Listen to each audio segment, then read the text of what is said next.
तो कैसे हो यारो।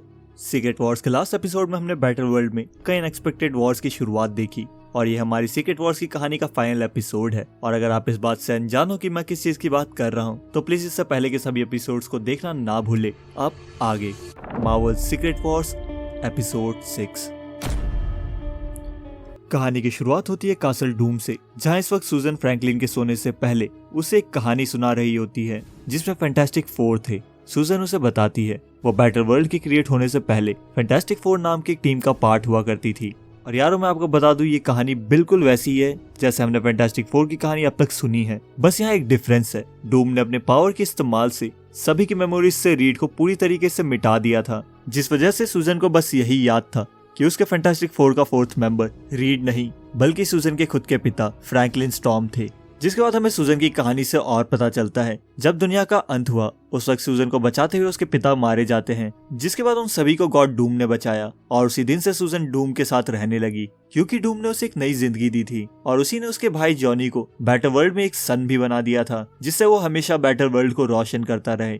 जिसपे फ्रैंकलिन पूछता है लेकिन माँ आपने आज तक मुझे बताया नहीं कि आखिर अंकल बेन के साथ क्या हुआ, जिसपे सूजन उसे समझाती है कि अभी वो ये बात जानने के लिए बहुत छोटा है और ये कहानी वो फ्रैंकलिन को उसके बड़े होने के बाद सुनाएगी।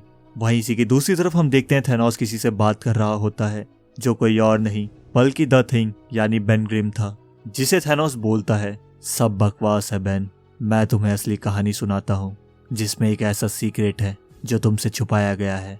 जिसके बाद थैनोस बेन को अर्थ 616 के फैंटास्टिक फोर की पूरी रियल स्टोरी सुना देता है और वो उससे बोलता है डूम ने तुम सभी को धोखा दिया है, उसकी बनाई ये दुनिया रियल होकर भी रियल नहीं है, उसने बस तुम्हारा फायदा उठाया है बेन और उसने तुम्हें बस अपने दुश्मनों से बचने के लिए एक शील्ड की तरह यूज किया है। ये सुनते ही बेन गुस्से में अपनी जगह से खड़ा होने लग जाता है और उसके ऐसा करते ही बैटल वर्ल्ड की पूरी शील्ड टूटने लग जाती है।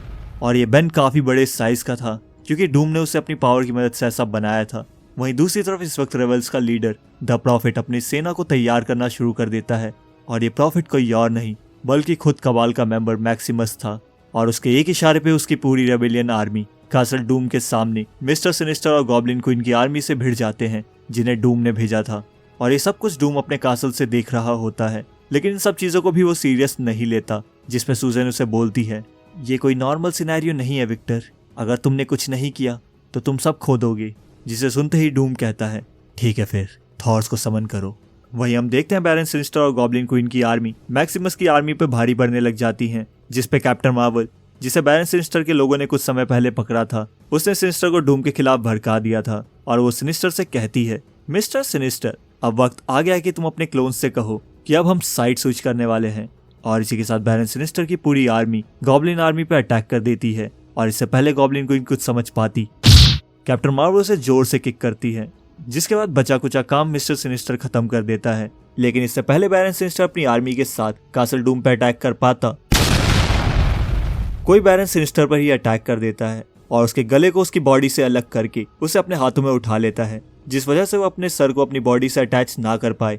और हम देखते हैं वहाँ गॉड डूम की बैकअप आर्मी से खुद बैरन अपोकलिप्स पहुंच जाता है और वो अपने आने के साथ बैरन सिनिस्टर की पूरी आर्मी को काफी आसानी से हराने लगता है। वहीं कुछ ही देर के इंतजार के बाद थॉर्स की पूरी आर्मी भी वहां पहुंच जाती है। वो सभी अपने आने के साथ ही डूम के लोगों पर ही अटैक करने लग जाते हैं, जिसे देखने के बाद ब्लैक स्वॉन और वेरिया कुछ समझ नहीं पाती, लेकिन गॉड डूम समझ जाता है उसे फिर से बिट्रे किया गया है। और तब हमें पता चलता है यंग थॉर और माइटी थॉर ने मिलकर सभी थॉर्स को सारी सच्चाई बता दी थी, जिसे सुनने के बाद शुरुआत में सभी थॉर्स दो हिस्सों में बंट जाते हैं और आपस में ही भिड़ जाते हैं। और तब माइटी थॉर कहती है रुको सभी, हम गॉड ऑफ थंडर्स हैं, किसी के गुलाम नहीं, भले ही हमें कुछ याद ना हो। और हम सभी के रगों में दौड़ती हुई बिजली ये बात जानती है कि मेरी सारी बातें सच हैं और गॉड डूम बस एक धोखा है। तो तुम में से कौन है जो आज मेरे साथ मिलकर उस झूठे गॉड का सामना करेगा।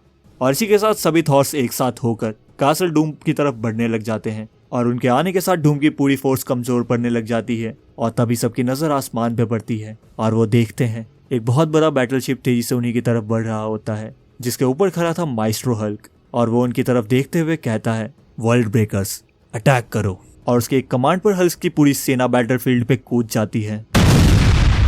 वहीं इस बैटलफील्ड से कहीं दूर मेकर रीड से कहता है कि उनका प्लान काम कर गया और अब डूम और उसकी पूरी आर्मी पूरी तरीके से बैटल में उलझे हुए हैं और अब टाइम आ गया है कि वो इस मौके का फायदा उठाकर स्टार लॉर्ड की शिप से कासल डूम पर हमला कर दे। वहीं डूम को मारने की जिम्मेदारी ब्लैक पैंथर लेता है, जिसके पास अपना खुद का एक सीक्रेट प्लान था। जिसके बाद रीड टिचाला से कांटेक्ट करता है और कहता है, टिचाला क्या तुम तैयार हो? अब समय आ गया है कि तुम अपने सीक्रेट प्लान को अनलीश करो और पूरी कोशिश करना कि वॉर हम ही जीत कर वापस आए। जिस पे टिचाला बोलता है, वेल गुड लक रीड। और इसी के साथ हम देखते हैं ब्लैक पैंथर शील्ड की दूसरी तरफ जाकर उसके बचे हुए बॉर्डर्स को एक धमाके के साथ तोड़ देता है, जिसके पास ज़ॉम्बीज की पूरी सेना थी और ऐसी वैसी ज़ॉम्बीज की नहीं बल्कि सुपर पावर्ड ज़ॉम्बीज की। और वो सभी टिचाला की तरफ बढ़ने लग जाते हैं, जिस पे टिचाला उन्हें कहता है, अगर तुम सभी इस तरीके से नहीं रहना चाहते तो उस दरवाजे के पार जाओ, एक दूसरे मौके के लिए, कुछ बेहतर के लिए।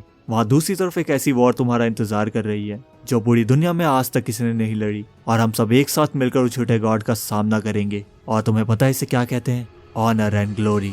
वहीं बैटलफील्ड पे इस वक्त एक घमासान वॉर छिड़ी हुई थी, जहाँ सभी एक दूसरे के खून के प्यासे थे। वहीं रीड और मेकर स्टार लॉर्ड की शिप में कासल डूम की तरफ बढ़ने लगते हैं, लेकिन तभी एक हल्क उनकी शिप से टकरा जाता है और वो तेजी से क्रैश करने लगते हैं, जिस कारण से स्टार लॉर्ड शिप को हैंडल नहीं कर पा रहा होता। वहीं इसी की दूसरी तरफ माइस्ट्रो अपनी वॉरशिप के ऊपर से डूम की तरफ देखते हुए चिल्लाता है, डूम क्या तुम अपने कासल से मुझे देख पा रहे हो? क्योंकि माइस्ट्रो आ चुका है और मैं अपने साथ पूरे ग्रीन नॉर्थ को लेकर आया हूँ। मैंने इस दिन का बहुत इंतजार किया और अब जब समय आ चुका है तो मैं नीचे तुम्हारी आर्मी से भिड़कर सीधा तुम्हारे ले आऊंगा मेरे गॉड। और हम देखते हैं माइस्ट्रो कुछ और बोल पाता, तभी उसकी शिप पूरी तरीके से हिलने लग जाती है और हम देखते हैं बेन ग्रिम वहां पहुंच चुका था, जो अपने एक ही अटैक से माइस्ट्रो समेत पूरी वॉरशिप को डिस्ट्रॉय कर देता है। और इसी के साथ वो कासल पे हमला करने के लिए अपने सामने आए सभी लोगों को कुचलता हुआ आगे बढ़ने लगता है, जो डूम ने बिल्कुल भी नहीं सोचा था। और सुजैन के लिए भी ये बहुत बुरी खबर थी, क्योंकि बेन उसका दोस्त था और अब वो उन्हीं के खिलाफ जा चुका है। वहीं उसे लड़ने के लिए फ्रैंकलिन अपने गैलेक्टस के साथ उसके सामने खड़ा हो जाता है, जिसे देख के बेन उसे पंच कर देता है और उन दोनों के बीच काफी भयानक बैटल शुरू हो जाती है, जहाँ दोनों ही हार मानने को तैयार नहीं थे। तभी फ्रैंकलिन कहता है, तुम देख रहे हो ना बड़े मॉन्स्टर, तुमने लड़ने के लिए गलत दिन चुन लिया, क्योंकि आज मेरे पिता डूम काफी बुरे मूड में हैं। जिसे सुनते ही बेन अपने पंचेस को रोक लेता है और कहता है, वेट, तुमने कहा डूम तुम्हारे पिता है, इसका मतलब तुम सुजैन के बेटे हो? जिस पे फ्रैंकलिन कहता है, हाँ वो मैं ही हूँ, फ्रैंकलिन वॉन डूम। जिसे सुनने के बाद बेन डिसाइड करता है वो सुजैन के बेटे पे हाथ नहीं उठाएगा, लेकिन इसी मौके का फायदा उठाते हुए फ्रैंकलिन उस पर एक जोर का अटैक कर देता है, जिससे बेन के टुकड़े हो जाते हैं। और इस नजारे को देख के सुजैन की आंखों में आंसू आ जाते हैं, जिस पे वैलेरिया सुजैन से बोलती है,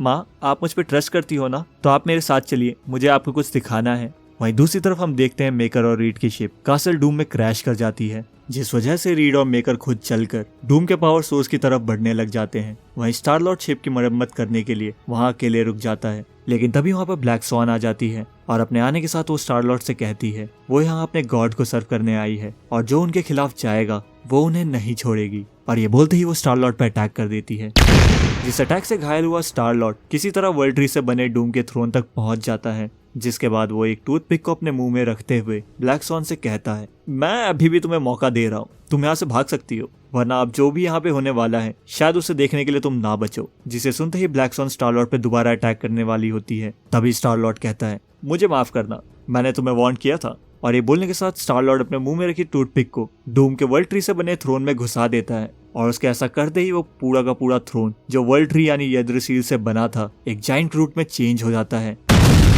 और वो कासल को डिस्ट्रॉय करते हुए बोलता है, आई एम ग्रोट।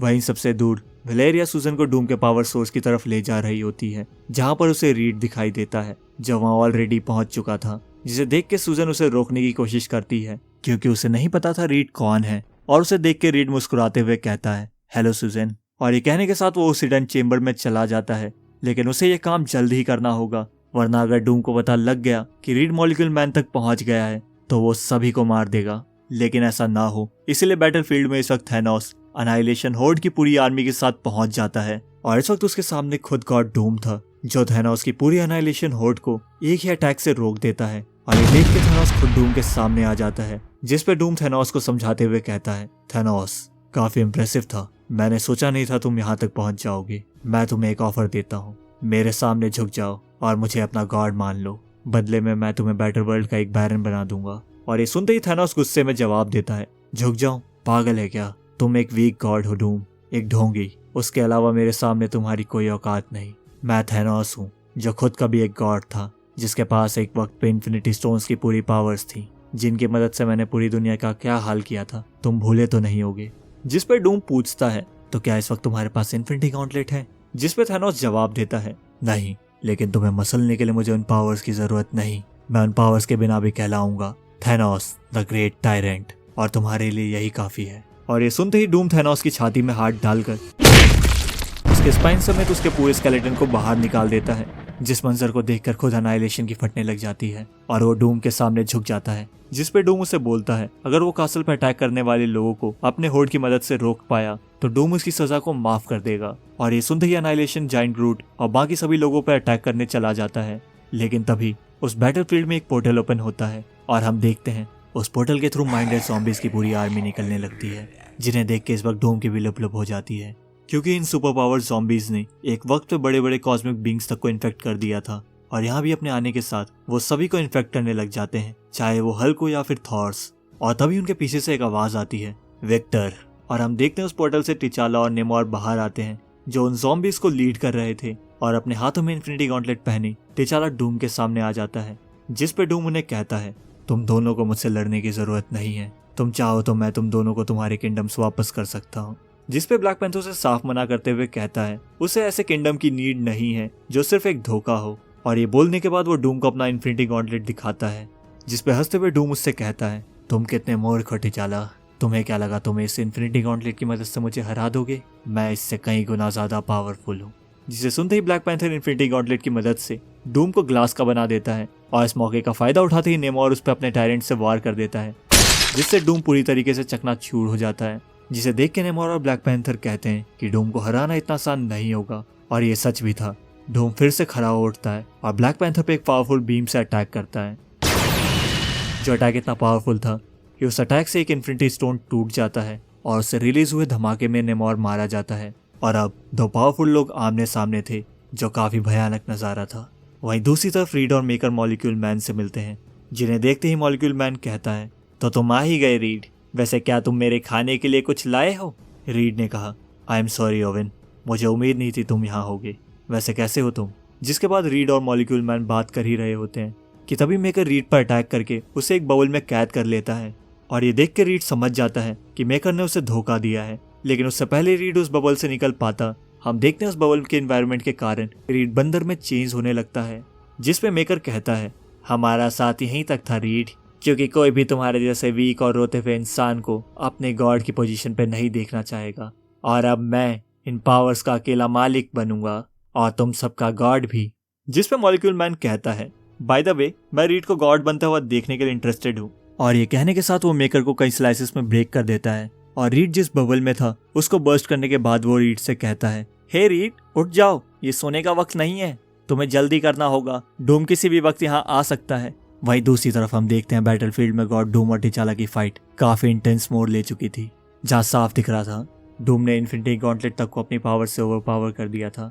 जिसके बाद डूम एक फाइनल पंच के साथ टिचाला को नीचे गिरा देता है, लेकिन उसके बाद भी टिचाला डूम को देख के हंसने लगता है। जिस पे डूम कहता है, मरने के वक्त पे भी तुम हंस रहे हो टिचाला, मगर क्यों? और तब डूम को समझ में आता है कि ये बस एक डिस्ट्रैक्शन था। और ये समझने के साथ वो टेलीपोर्ट होकर उसी चैम्बर में पहुंच जाता है जहां इस वक्त रीड घायल था। और रीड को देखते ही वो कहता है, अब बस तुमने बहुत खेल खेल लिया रीड, हर बार तुम मेरे प्लान्स में अपनी लंबी सी टांग अड़ाने आ जाते हो, अब तुम मरोगे रीड। ये बोलते ही डूम रीड को मारने के लिए चुटकी बजाता है, लेकिन ये क्या, डूम की पावर्स तो वर्क ही नहीं कर रही। जिसे देख के डूम भी हैरान हो जाता है और वो कहता है, ये क्या हो रहा है ओवेन, मेरी शक्तियां काम क्यों नहीं कर रही? जिस पे मॉलिक्यूल मैन उसे जवाब देता है, क्या तुम मेरे लिए खाने के लिए कुछ लाए हो? जिस पे डूम उसे मना कर देता है और मॉलिक्यूल मैन उससे कहता है, तुम दोनों ही मेरे खाने के लिए कुछ नहीं लाए, इस हिसाब से तुम दोनों मेरे लिए इक्वल हो और इसीलिए मैंने तुमसे इस वक्त तुम्हारी पावर्स ले ली, जिससे मुकाबला बराबरी का हो डूम। और इस मौके का फायदा उठाते ही रीड डूम पर अटैक कर देता है और उसे चारों तरफ से कवर कर लेता है। और वो डूम से कहता है, तो अब बताओ विक्टर, बिना गॉड पावर्स के कैसा लग रहा है? तो तुमने इन शक्तियों को पाते ही सबसे पहले मेरी फैमिली चुराई और सभी के गॉड बन गए। यकीन मानो मैं सब कुछ खत्म कर दूंगा, जो कुछ भी तुमने बनाया है, इस बैटल वर्ल्ड को भी। जिस पे डूम कहता है, और फिर क्या, खुद एक गॉड बन जाओगे? तुम ये सब नहीं संभाल सकते रीड, तुम एक बुज़दिल हो जिसने हमेशा अपने आप को प्रायोरिटी दी। तुम तो अपनी खुद की फैमिली को नहीं बचा पाए, लेकिन तुम्हारी फैमिली को मैंने बचाया। जिस पे रीड कहता है, गॉड लाइक पावर्स होने के बाद भी तुम बस खुद के बारे में सोचते हो, लेकिन अगर मैं तुम्हारी जगह होता तो मैं तुमसे कई लाख गुना बेहतरीन चीजों को हैंडल करता और मैं उन पावर की मदद से एक बेहतर वर्ल्ड बनाता जहाँ सब एक साथ रहते। जिस पे डूम उसे कहता है, हाँ मैं ये बात जानता हूँ। और ये सुनते ही मॉलिक्यूल मैन कहता है, अगर तुम दोनों इस बात पे एग्री कर रहे हो तो फिर ठीक है। और इससे पहले डूम उसे रोक पाता, मॉलिक्यूल मैन सारी पावर्स रीड को दे देता है और उसके ऐसा करते ही एक बड़े धमाके के साथ पूरा बैटल वर्ल्ड डिस्ट्रॉय हो जाता है। और इस हादसे के 8 महीने बाद हम देखते हैं सब कुछ पहले की तरह नॉर्मल होने लगता है और अर्थ 616 अब अर्थ प्राइम बन चुका है, जहां हम माइल्स मोरालिस को देखते हैं, जिसके पेरेंट्स को इस यूनिवर्स में मॉलिक्यूल मैन ने वापस जिंदा कर दिया है। क्योंकि जब मॉलिक्यूल मैन को बहुत तेज भूख लगी थी तब वो माइल्स ही था जिसने उसे बर्गर दिया था। और माइल्स के पेरेंट्स को जिंदा करना मॉलिक्यूल मैन की तरफ से उसके लिए एक गिफ्ट था। वहीं दूसरी तरफ रीड, फ्रैंकलिन और मॉलिक्यूल मैन साथ मिलकर मल्टीवर्स को दोबारा से क्रिएट और रिस्टोर कर रहे होते हैं, जहां मॉलिक्यूल मैन के अनलिमिटेड पावर्स को रीड डायरेक्ट कर रहा होता है। वहीं उसका बेटा फ्रैंकलिन यूनिवर्स को शेप कर रहा होता है, जहां हर एक यूनिवर्स के रिस्टोर होने के साथ मॉलिक्यूल मैन उनमें अपने टुकड़ों को भेजने लगता है एज एन एंकर बीइंग। वहीं सभी यूनिवर्सेस को एक्सप्लोर करने के लिए वलेरिया और उसके फ्यूचर फाउंडेशन की टीम वहां से निकल जाती है, जिसके बाद सूजन रीड के पास आकर उसका हाथ पकड़ते हुए कहती है कि उसने उसे बहुत मिस किया। जिसके बाद हम देखते हैं रीड ने मॉलिक्यूल मैन की हेल्प से डूम को भी उसकी लाइफ वापस दे दी थी, क्योंकि वो भी ये बात जानता था कभी कभी हमें अपनी लाइफ में चीजों को पकड़ कर रखने की जगह उन्हें जाने देना चाहिए। और इसी वजह से उसने डूम के फेस को भी ठीक कर दिया था, जिसे देख के डूम हंसने लगता है। और इसी के साथ हमारी सीक्रेट वॉर्स की कंप्लीट स्टोरी यहाँ पर एंड हो जाती है। तो यारो, हमारी सीक्रेट वॉर्स की जर्नी को फॉलो करने के लिए आप सभी का धन्यवाद। और अगर आप यहाँ तक आ ही चुके हो तो प्लीज हमारे चैनल को सब्सक्राइब करना ना भूलें। ऐसे ही और भी कमाल की वीडियोस के लिए मैं मिलता हूँ आपसे फिर किसी नई वीडियो में। तब तक के लिए बाय।